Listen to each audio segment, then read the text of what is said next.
a razón de una cada minuto y medio, le llevaría a un juez 125 horas el poder leer el expediente completo. Sí, pero además tiene que trabajar con las otras causas. Y considerando nada más que un minuto y medio, ¿sí? Con todas las, ¿cómo se llama? Todas las,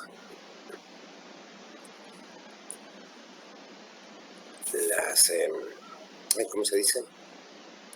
Las sutilezas que tiene todo el vocabulario legal. Ahí está, ya dejé la calculadora, si no me desconcentro. Pero acordemos en el hecho que una inteligencia artificial aplicada a la justicia sería incompatible con los jueces. ¿Por qué? Porque ellos, a diferencia de la inteligencia artificial, que sí manejaría toda la información, ellos no la manejarían. Pero no dependería tampoco de ellos el manejarla. Perdón, sí digo bien. No dependería de ellos el manejarla. Y, obviamente, que además hay una incompatibilidad con los valores profesionales. ¿Por qué? Simplemente la autoridad profesional queda supeditada a la autoridad jerárquica. Es decir, puede ser que en un... bueno, se ven patentemente en la justicia. Un empleado o un secretario, una secretaria de juzgado puede tener muchísimo más conocimiento que el propio juez. ¿Pero quién es el que decide? El juez. ¿Por qué? Porque ya está determinado por lo que es la estructura del Poder Judicial. Entonces, ahí tienen el mejor ejemplo o el más fuerte ejemplo de administración burocrática. Ahora, ¿para qué nos sirve la administración burocrática? Para procesar grandes volúmenes de información y debería contarse con un método eficiente, las necesidades de los clientes, y cuando decimos de los clientes lo decimos en la acepción más genérica de calidad, ¿sí? Es decir, que habíamos dicho cliente comercial, usuario, beneficiario. Se conocen con detalle, dicen las necesidades del cliente y es poco probable que cambien. Y sí, es decir, en realidad las necesidades de los clientes frente a lo que es la administración de justicia no va a cambiar. No va a cambiar, es decir, van a tener como elementos de entrada, es decir, las necesidades de los clientes, que es someter a la decisión de un juez, y después de Cámara, y después, no sé, llegando incluso a Corte Suprema, pero someter a la decisión del Poder Judicial un conflicto con otra persona, con un organismo, con una empresa, o lo que fuere. Esas necesidades son estáticas y no, muy probablemente, muy poco probable que cambien. Es decir, casi imposible, porque si no, no tendría sentido el Poder Judicial en sí. Por eso la tecnología es rutinaria y estable. Y va a requiere, punto 4, requiere de numerosos empleados para brindar a los clientes un servicio estandarizado. Ahora, la administración gerencial fue fundada por Fayol en 1949, Henri Fayol, francés.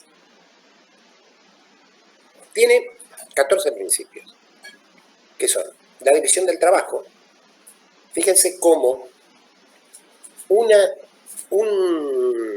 escuela de administración, es decir, la que sigue, va derivando y va tomando aspectos de la anterior. Es decir, ¿qué aspectos de lo que es la administración científica tomó, por ejemplo, la burocrática? La especialización.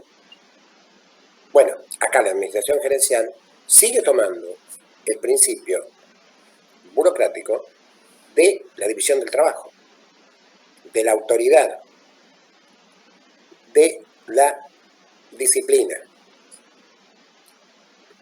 de la unidad de mando, de la unidad de dirección. Acá se le da un pequeño salto de vuelta de tuerca a lo que es la administración burocrática, porque dice subordinación del individuo al bien común de la organización. Se cumplen los objetivos de la organización y después lo del empleado, pero por lo menos se reconoce que el empleado tiene necesidades dentro de lo que es la administración gerencial.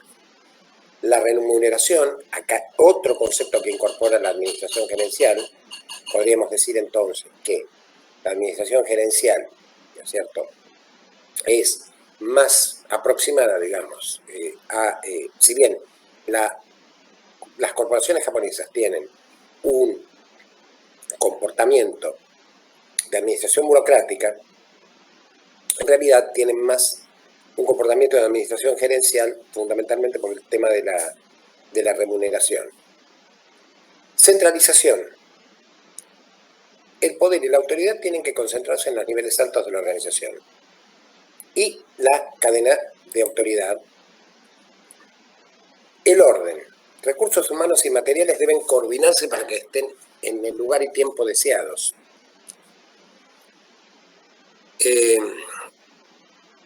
Bien, ¿esto qué implica?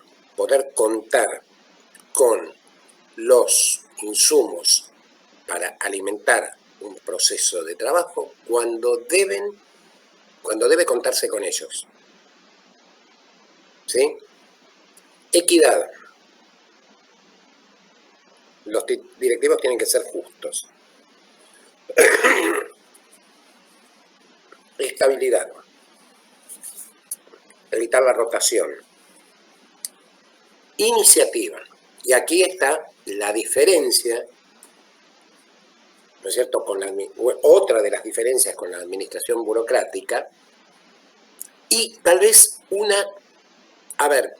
esto que les voy a decir es relativamente reciente en la industria japonesa, que es el tema de la iniciativa. Si bien, digamos, se fomenta la iniciativa, es hasta ahí. Lo que han creado los japoneses hace varios años son los que se llaman comité de ancianos, que son trabajadores jubilados que les dicen, por ejemplo, miren, nosotros en el año 1985 cometimos tal error en la producción de tal cosa. Miren que se están dando las condiciones para que ustedes repitan ese mismo error. Entonces, digamos, como cuando una persona se jubila, la empresa o la organización de la cual se jubiló, como la persona le dio toda su vida a esa empresa, sucede, como sucede en todas partes del mundo, que las jubilaciones son menores a los salarios.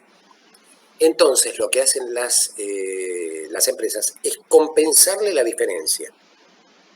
¿Por qué? Porque si una persona trabajó 35 años lealmente para la corporación Sony, y Sony no puede permitir que esa persona después baje su estándar de vida por el hecho de estar jubilada. Y los comités de ancianos son, si quieren van, si quieren no van, si quieren lo forman de parte de ellos, y si no quieren no. Generalmente todos lo forman, ¿no? Pero digo, la iniciativa está acotada. El espíritu de cuerpo, y acá sí, yo diría más que es administración gerencial casi en su totalidad. la japonesa. Lo pensé siempre desde el punto de vista más, ¿cómo se llama? Más burocrático, por haberlo visto, por haberlo vivido, pero es más esto. Dice, el trabajo en equipo y un espíritu de unidad deben estimularse y mantenerse. Piensen en el tema de cantar el himno de la empresa a la mañana. Y entonces, ¿cuáles son las características de los tres vertientes de la administración tradicional? En la burocrática, reglas, impersonalidad, ¿sí? División del trabajo, estructura jerárquica de autoridad, compromiso profesional de por vida y racionalidad. Ahora, ¿por qué yo decía, es decir, digamos, lo pensé en un principio más emparentado a la escuela burocrática? Por el tema del compromiso profesional de por vida, que es inherente a la estructura laboral japonesa. En la gerencial no se habla de eso. Y sin embargo, este factor, por eso digo que es una mezcla, este factor es uno de los más importantes dentro de lo que es la vida laboral en el Japón. Repito, porque es el tema de, ¿cómo se llama? De lealtad. En la científica, fíjense, rutinas y reglas. Esta es anterior a esta. La científica es anterior a la burocrática. Pero sin embargo, la burocrática toma elementos de la científica. En la forma de trabajar es el mejor método, vamos a decir, el método óptimo que se encuentre. Y se considera que las personas están movidas nada más que por el dinero. Ahora, las reglas, rutinas y reglas en la administración gerencial son pensadas en función de funciones administrativas. La división del trabajo existe tal cual como existe la burocracia.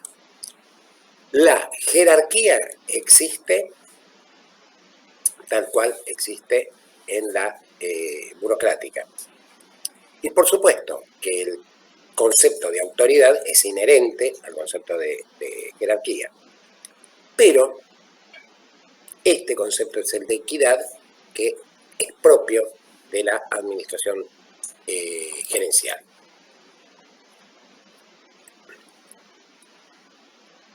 ¿Cuál es el centro? Esperen un segundito, por favor.